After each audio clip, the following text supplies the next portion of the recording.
Alors, pour en revenir à cette année 83, à 19 juin 1983, je suis à la maison et en descendant de la maison, j'entends des cris et je vois une scène horrible, un enfant en train de se faire manger par un chien.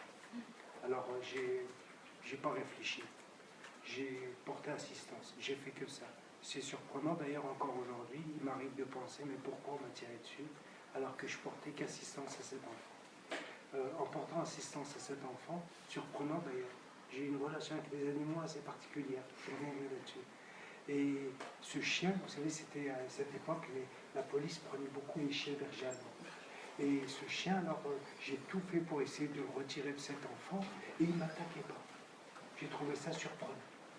Et j'ai comme un pressentiment. Je me retourne et je vois ce policier-là à 2 mètres de moi, qui me dit que j'ai le temps de lui dire, je vous en supplie, faites pas ça. Et là, il me tire dessus. Une certaine presse, le soir même, va annoncer la mort.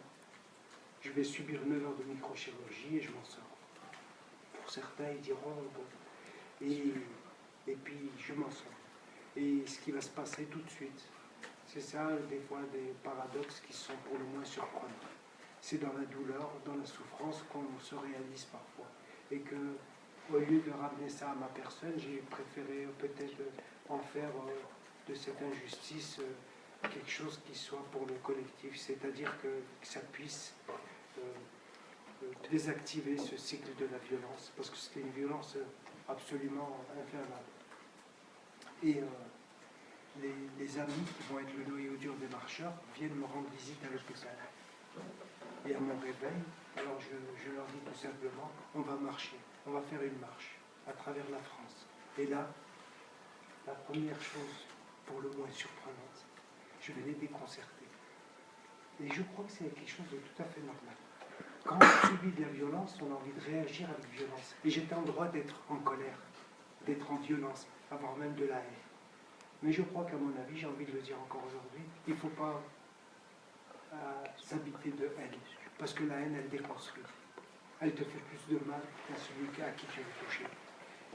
Et alors, je vais déconcerter ses amis, qui vont être le noyau dur des marcheurs, et de nos rangs.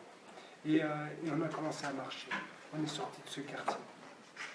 Et on va dans le sud de la France, Marseille. Ça vous parle, hein, Marseille, la Marseillaise, là. Et on arrive à Marseille.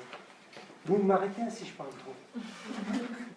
Toutes ces sages-femmes qui donnent la vie, tous ces chirurgiens qui sauvent la vie, par milliers, et qu'on ne met jamais en avant. Je trouve ça surprenant. Alors c'est pour ça que j'ai du mal toutes les fois à évoquer ce qui va mal. J'ai du mal à regarder le point noir sur la page blanche. C'est comme ça. Alors j'ai envie de parler des choses qui élèvent. Et elles sont nombreuses. Et ce que je veux dire par là, c'est que avant la marche, parce que la marche, vous aurez compris que ça a été qu'un aboutissement à un combat antérieur. Je vais lancer ici un sitting. C'est la garde mobile. Je vous le dis avec les mots. Il faut utiliser les mots qui sont ceux qui conviennent. La garde mobile. On nous a lâché la garde mobile, prêt à en découdre. Ça va être du tac au tac, ça va être réglé. Surprenant, les jeunes, un peu avec une idée assez révolutionnaire, ils ont dit ben, on ne va pas se laisser faire. Ils veulent la guerre, ils auront la guerre. Et ici, là, pas très loin, tu vas trouver 400 jeunes face à un garde mobile, prêts à un affrontement d'une façon incroyable. Et ça va être désactivé par un sitting. Je lance un sitting auprès de la municipalité, l'emblème de la République.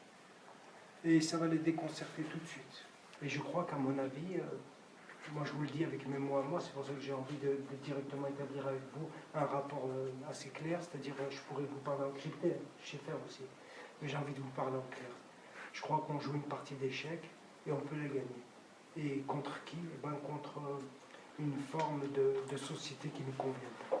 Et je crois qu'à mon avis, on désire une société harmonieuse, pacifiée, qui reconnaît l'autre dans sa différence, dans sa culture, dans sa religion.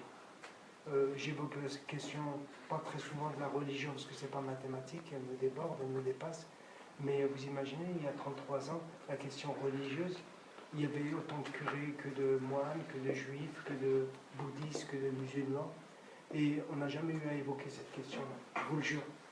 On ne l'a jamais évoqué. Vous savez pourquoi? C'est un peu comme dans la pub de McCain. C'est ceux qui en parlent le plus qui en mangent le moins. Je veux dire par là, c'est qu'il y a quelque chose qui vit en chacun de nous. Ça, c'est comme ça. Il y a une part d'humanité qui vit en chacun de nous. Et je crois qu'à mon avis, c'est de celle-ci qu'il s'agit. Et s'il n'est pas ton frère en religion, il reste ton frère en humanité. Et ça, c'est primordial. Et je reste persuadé qu'on pourrait résorber bon nombre de problèmes dans la société française au travers d'un discours pacifié, humanisé. Parfois, mon pays me surprend. Dernièrement, la République française, au travers de ses responsables politiques, c'est des cinglés pour la plupart, pour certains, ils honorent l'un des pays exportateurs du terrorisme mondial, qui est l'Arabie Saoudite, je le dis avec mes mots, et celui qui voudrait me poser une question sur cette question-là, je pourrais la développer. C'est pas moi qui le dis d'ailleurs, c'est le super flic français aujourd'hui qui l'évoque. Exportateur du terrorisme. Alors, cette république qu'on affectionne, qu'on aime, une et indivisible, j'en conviens, qui délivre, qui donne, qui consacre la plus haute distinction de l'État français à ce terroriste saoudien, c'est-à-dire la Légion d'honneur. Alors là, ça me peine, parce que je me dis, il y a des choix, j'avais bien compris que la France elle a une forme d'addiction au pétrole et au pétrodollar, mais ce n'est pas de ça qu'il s'agit, c'est de vie. Comme hier, comme aujourd'hui, c'est de vie qu'il s'agit. Et je crois qu'à mon avis, la notion de bien et de mal, ça ne veut rien dire pour moi. Je ne le comprends pas. Mais je sais une chose, c'est qu'elles s'affrontent toutes les fois. Et je crois qu'à mon avis, je le vois assez souvent, des gens bien, qui relaient des causes pour le moins farfelues, pour le moins surprenantes. Mais parce qu'ils ne vont pas plus loin que cette conception qu'on veut bien leur donner. Et il faut s'en méfier. Vous imaginez que la marche, pour en revenir à la marche, dès le départ, on a cherché, il y a les articles de presse, hein, c'est ce qui est fantastique avec Chéri Google. Il y a les articles de presse encore qui peuvent vous le démontrer. On nous a alors, mais alors, c'est simple, je ne parle même pas de ma personne, vous savez, là, on m'a fait les pires choses. Je crois pour ceux qui ont pu lire mon ouvrage, on m'a même mis en prison. Mais c'est surprenant, c'est la seule fois où mon pauvre père, paix à son âme, était ravi de moi. J'ai pas tout compris. Il était assez satisfait de moi. Et quand je lui dis, mais papa, mais ça va pas, il me dit non, c'est une suite logique. C'est une suite logique de ton combat, de ton engagement. Alors il faut savoir ce que tu veux, mon fils. Tu as décidé de te lever, de te battre, bah, attends-toi à subir.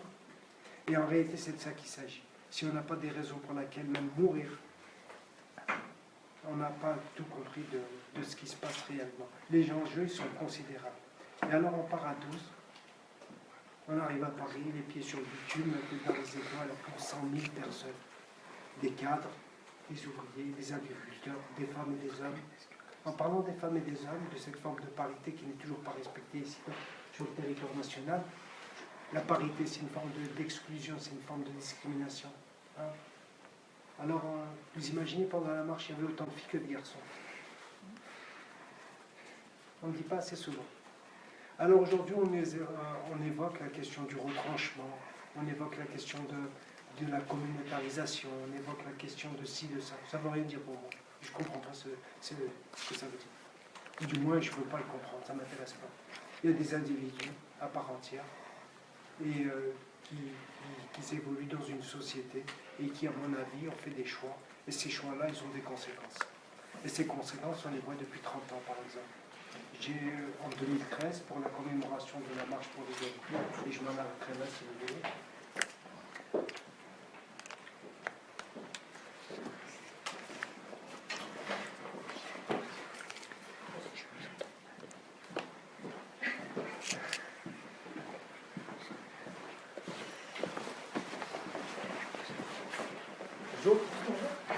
Yes.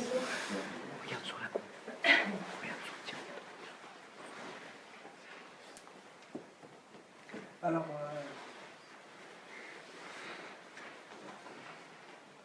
il m'arrive de regarder dans les rétroviseurs de ce passé. C'est comme ça.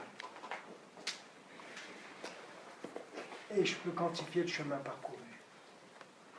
Il m'arrive de penser à mon pauvre père, qu'est-ce qu'il a vécu, comment il a vécu dans ce pays. Mais en même temps, je regarde aussi ce que mes enfants vivent. Et en cela, la différence, elle est fulgurante. Que vous le vouliez ou non, c'est comme ça. C'est-à-dire qu'aujourd'hui, les problématiques qui se posent à nous, elles sont totalement différentes. Et j'ai envie de vous dire, pour terminer avec cette note assez positive, eh bien écoutez, les défis qui se présentent à nous, on va en faire des opportunités. On ne va pas lâcher l'affaire. On va continuer à se battre d'une façon qui, moi, pour ma part, je l'ai choisi. Je vous disais que la non-violence, ce n'est pas de la non-action. Et qu'il est important il me plaît toutes les fois de raconter cette histoire parce qu'il me semble qu'elle est essentielle. J'ai pendant de longues années fréquenté, je suis intervenu hier dans un collège privé dans l'Isère, auprès de 70 gamins, tu vois, et ils m'ont posé des questions pour le moins surprenantes que j'ai trouvées remarquables. Et je me suis dit, mais c'est surprenant, collégien, 13 ans d'âge. En réalité, quel que soit le territoire, même si la République a abandonné certains territoires, j'en conviens, mais certains territoires de la République, eh ben, en réalité, tu ne peux pas, comme on dit, comme ils disent les jeunes, leur faire à l'envers. Aujourd'hui, un gamin de 9 ans, il te fait une analyse géostratégique du monde. Tu ne peux plus le rouler dans la farine. Il faut lui dire les choses. Et lui dire les choses d'une façon pédagogique, j'en conviens. Je ne parle pas des gamins de 9 ans comme des adultes.